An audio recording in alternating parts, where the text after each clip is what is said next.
নিয়েছিল এই মমতা ব্যানার্জির সরকার। যদিও টেটে যারা পাস করেছে ভাইভাতে ডাকেনি, 2023 আবার টেট নিয়ে নিচ্ছে, এই নিয়ে আন্দোলনও চলছে।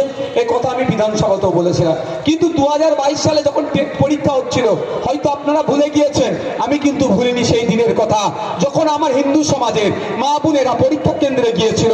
তাতে এই বড় বড় মমতা ব্যানার্জির সরকার স্বচ্ছতা, নিজেরা কত স্বচ্ছ আছে প্রমাণ করার জন্য আমার হিন্দু সমাজের মা বোনেদের হাত থেকে শাখা পালা খুলিয়ে তাদেরকে পরীক্ষা কেন্দ্রে ঢুকিয়েছিল।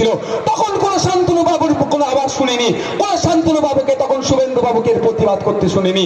ওই দিনে এই Naushad Siddiqui Indian secular front কিন্তু আমার হিন্দু সমাজের মা বোনের পাশে দাঁড়িয়ে এই রাজ্য সরকারের অপদার্থতার আমরা প্রতিবাদ করেছি। আমরা ভুলে যাচ্ছি না ওই দিনের কথা।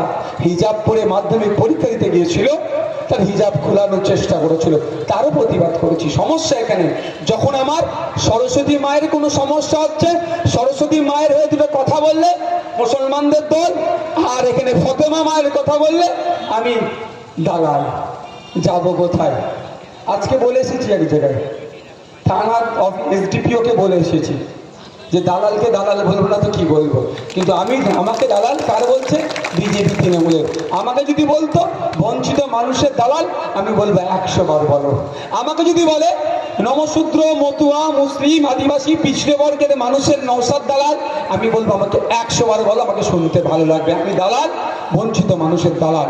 আমি দালাল কার?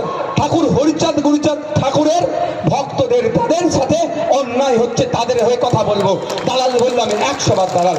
আমি দালাল তাদেরই বলবো, আমার ভালো লাগবে। হযরত মুহাম্মদ সাল্লাল্লাহু আলাইহি ওয়াসাল্লামের ফলোয়ার্স যারা আছে, তাদের বঞ্চিত হচ্ছে, তাদের হয়ে কথা বলছি বলে আমাকে যদি দালাল বলে, আমি 100 বার দালাল শুনতে ভালো লাগবে আমার। আপনারা ভুলে গিয়েছেন, সম্ভবত আমি তখন জেলে ছিলাম।